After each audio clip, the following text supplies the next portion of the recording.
Bonjour à tous, vous suivez toujours le 12h30 sur RTI2, la chaîne la plus proche des populations. Au sommaire de ce journal, pour la Pâque, ils sont nombreux dans les gares routières à la veille de cette célébration qui marque la résurrection du Christ et aussi les retrouvailles en famille de certains peuples après plusieurs années de séparation en Côte d'Ivoire.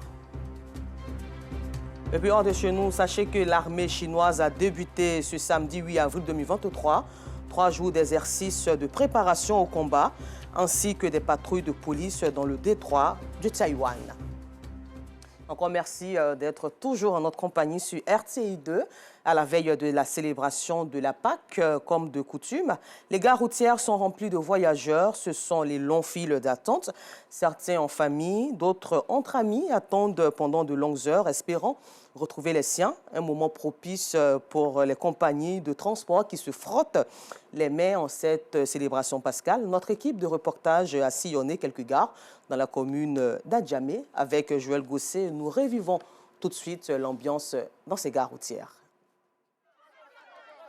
Disputes, bousculades, empressement, indiscipline. Voici l'ambiance qui règne à la gare de l'UTB dans la commune d'Adjamé à 2 jours de la Pâque. À 4 heures, quand ça allait là, on n'a pas encore eu cas. Le 4 là, c'est parce que, en tout cas, il n'y a pas de place. C'est pas sûr. En tout cas, elle luttait même. Depuis 7 on était là. On est parti pour un ticket, on dit 4e départ à 10 h. 10 h dépassé, il est 11 h maintenant. Quand elle est venue, on dit 3e départ qui monte. Nous aussi, on est chaud pour le parc. Nous tous, on est partis. Et puis on dit, on n'a qu'à rester. Ça ne m'arrange pas du tout. Des voyageurs patientent dans de longues files d'attente. Certains voyageurs épuisés et découragés préfèrent s'asseoir sur leurs bagages en attendant leur tour. C'est pas facile. Hein? Depuis on est venu s'asseoir là. Depuis à 5 h on est venu s'asseoir là. Et 6e départ, on est encore assise là. On n'a même pas encore bougé même. Même pour avoir ticket, même c'est problème. C'est pas facile. Hein? Dans cette gare, ce sont sacs de voyage, matelas, pâtes alimentaires emballés dans des cartons qui attendent d'être embarqués pour Boaké. Une ville du centre du pays où vit une forte communauté baoulée. Ces voyageurs, pour la plupart baoulés, vont dans leur village célébrer la Pâque. J'ai acheté riz, j'ai acheté huile, puis magie, oignons, pour la nourriture. En tout cas, pendant la fête, on doit préparer, faire l'ambiance. Donc, avec un peu de sucrerie, on quitte un peu partout pour venir. Il faut qu'il y ait la nourriture. Et puis, chacun de nous envoie ce qu'il peut envoyer, en tout cas. La Pâque est un moment de réjouissance, de retrouvailles et de partage pour ces voyageurs qui ne veulent passer ce 8 avril loin de leur famille. Je suis avec mes petits frères, parce que mes petits frères sont là, je suis avec eux. Donc depuis 5 heures, on est là. Un moment de grosse pression et de stress pour ces voyageurs, mais un très propice pour les responsables de la gare. Hier, on était à plus de 250 et quelques sur Abidjan et sur le Grand Baoulé, le Grand V Baoulé. Dembokro, Toumodi, Yamsokro, Tiebissou, Boaké, Béomi. Départ, s'il vous plaît, plus de. Voilà. À la gare de Esbeta, toujours dans la commune d'Adjamé, les tickets sont réservés la veille pour espérer avoir une place. La salle d'attente bondée, certains candidats au voyage sont obligés d'attendre dehors. Depuis 5 h du matin, tous les guichets sont ouverts, il y a de l'affluence. Au fur et à mesure, on essaie d'évacuer comme on peut. Tous ceux qui ont les tickets partiront chez eux. Pour garantir la sécurité de ces voyageurs, vidéos de surveillance et agents de sécurité ont été renforcés. La Pâque, une célébration chrétienne qui marque la résurrection de Jésus-Christ, est devenue une fête de retrouvailles pour plusieurs en Côte d'Ivoire, notamment les Baoulés, d'où l'appellation Pakini. Excellente célébration à tous ces voyageurs. Nous parlons d'autre chose pour l'autonomisation de la femme. Le Réseau international des femmes expertes du numérique a organisé la première édition du programme de sensibilisation grand public pour les jeunes filles dans la technologie et la communication. Se tenant du 31 mars au 5 mai 2023 dans les écoles de l'enseignement secondaire et les universités. L'objectif de cette initiative est d'exhorter surtout les femmes et les jeunes filles à embrasser une carrière dans le secteur des NTIC. Le compte rendu. Sensibiliser les femmes et les jeunes filles aux sciences des technologies et aux métiers du numérique. Créer un environnement en encourageant les jeunes filles et femmes à embrasser l'éthique sont entre autres les objectifs que vise le réseau international des femmes expertes du numérique, RIFEN, pour la première édition du programme de sensibilisation grand public dénommé RIFEN Tour pour les jeunes filles dans les technologies de l'information et de la communication TIC. RIFEN Tour 4 Girls and TIC, le RIFEN veut donner une bonne orientation aux femmes et jeunes filles. L'une de nos missions, sortir ce potentiel qui est dans les femmes et les jeunes filles afin de les positionner dans la sphère internationale, mais également d'assurer la relève, puisqu'il faut bien pérenniser cette expertise-là dans le domaine du numérique.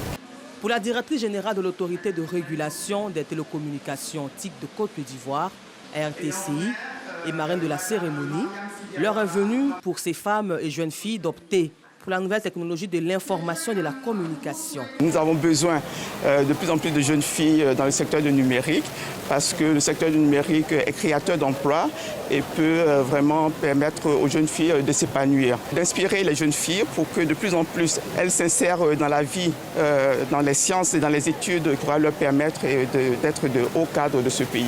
Le choix du NTIC est prometteur. Les participantes apprécient l'initiative du RIFEN. Le TIC est un programme qui a fait son apparition et la femme, les jeunes filles que nous sommes, nous avons le droit d'y mettre les pieds. Et pour cela, pour avoir des métiers dans l'avenir, dans l'informatique et tout, j'ai la motivation d'intégrer le métier d'informatique plus tard. Le réseau international des femmes expertes du numérique entend donc sensibiliser 1500 jeunes filles de plusieurs établissements d'enseignement secondaire, d'Aobobo, Port-Boué, Treichville et des universités du district autonome d'Abidjan à travers des panels, des caravanes, des journées portes ouvertes, des sections d'apprentissage autour du thème « Les compétences numériques pour la vie » du 31 mars au 3 mai 2023. Hors de chez nous au Rwanda, 7 avril 1994, 7 avril 2023, 29 ans plus tôt, le peuple rwandais vivait les moments les plus tragiques de son histoire. À l'occasion donc de la commémoration de cette journée qui a eu lieu hier, nos envoyés spéciaux Afisiata, Karamoko Dosso et Kader Bachil nous font faire une immersion au musée de Kigali Génocide Memorial, un site tristement célèbre où reposent des milliers de Rwandais. Kigali, capitale du Rwanda. Nous sommes ici à Gisozi, l'un des quartiers résidentiels de la capitale. Cette cité historique est célèbre et doit sa notoriété au Kigali Génocide Memorial. Derrière ces bâtisses et cette verdure se cache un pan de l'histoire du Rwanda, la tragédie perpétrée contre le peuple Tutsi en 1994.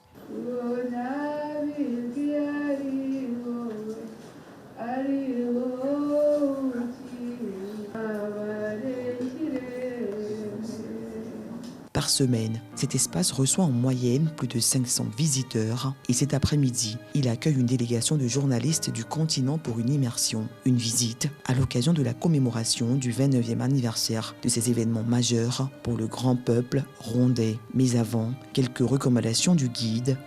La visite peut alors commencer. Première étape, la salle de visionnage. Les premiers témoignages du rescapé donnent froid dans le dos. C'est la tristesse, on a du mal à prendre des notes. C'est aussi la consternation chez tous les visiteurs. La chronologie, le cheminement de la vie du peuple de la période post-coloniale au génocide, tout est passé au crible.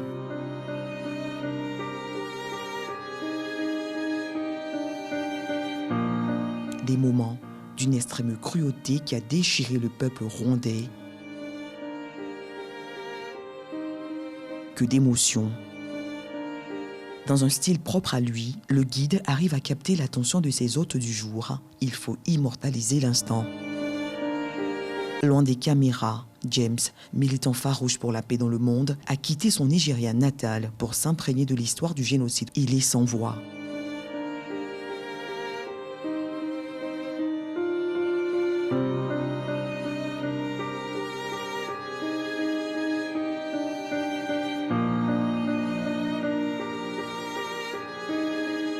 Remis de ses émotions, son engagement et sa motivation pour la paix se décuplent. Je suis un Africain et j'aime mon continent par-dessus tout. Voir toutes ces images m'interpelle et doit nous pousser, nous Africains, à mettre en avant des valeurs telles que l'humanisme, la tolérance et surtout l'amour du prochain. Cela s'impose à nous. Amertume, indignation et interrogation face à ces tableaux, James n'est pas le seul à être habité par ce ressentiment. Une seule question leur vient au bout des lèvres. Pourquoi ?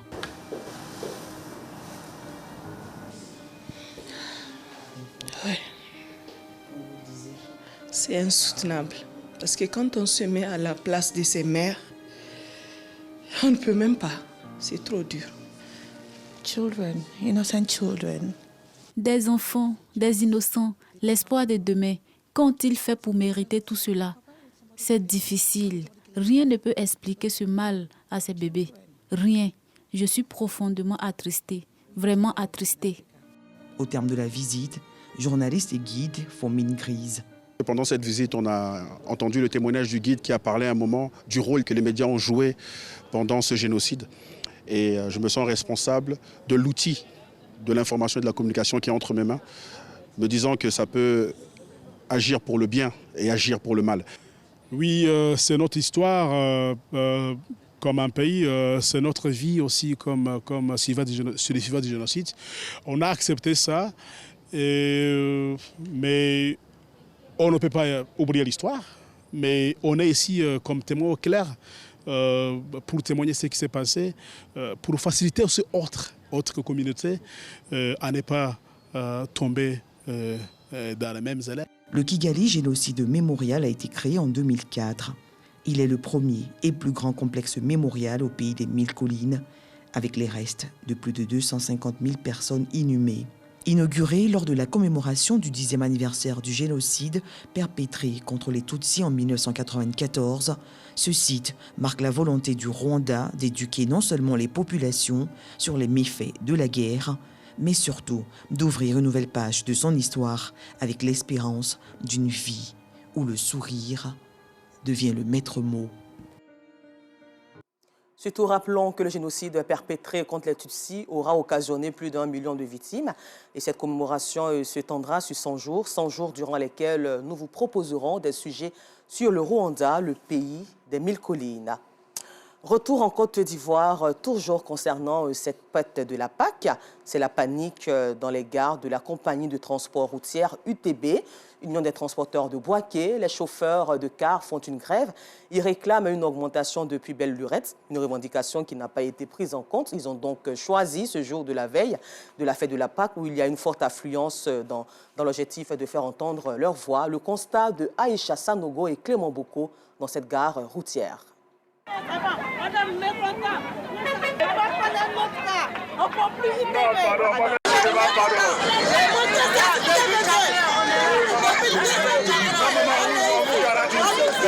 Eh oui, vous l'aurez bien compris, c'est une ambiance plutôt fâcheuse ici à la gare UTB dans la commune d'Adjamé. La raison, les chauffeurs de cars sont en grève et cela au plus grand désarroi des voyageurs qui sont là depuis l'aube. Hein? On vient sur le TB, c'est maintenant nous on attend, maintenant on comprend, on dit à grève. Maintenant départ, voiture marché qu'elle fait. Tu es en train de gâter, elle fait comment? Après elle est arrivée au village. À l'origine de ce mécontentement des conducteurs, une revalorisation salariale non prise en compte par la hiérarchie selon les acteurs de cette grève. On revendique des bénéfices du travail plusieurs fois. On a toujours négocié avec nos patrons. Ils ne peuvent pas nous écouter. On a des collègues qui sont renvoyés. Vraiment, c'était difficile à digérer. C'est pour ça qu'on a préféré faire ça. À la suite de négociations, la situation semblerait s'améliorer. Certains véhicules démarrent enfin, au plus grand plaisir des voyageurs qui se bousculent pour obtenir une place.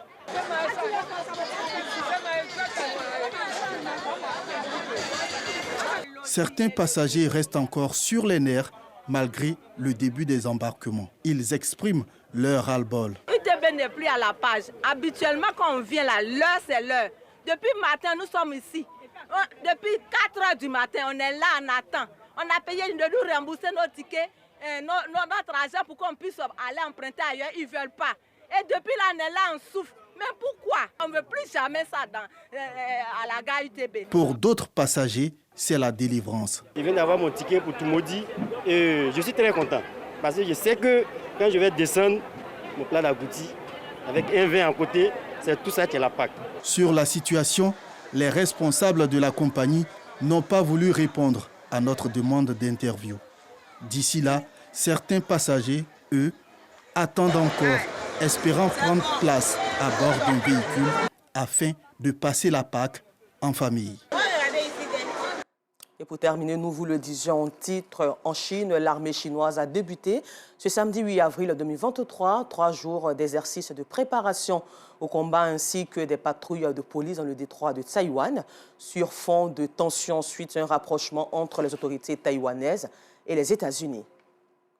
Encore merci à vous et bonne suite de programme sur RTI2, la chaîne la plus proche des populations. Excellente célébration pascale aux chrétiens d'ici et d'ailleurs.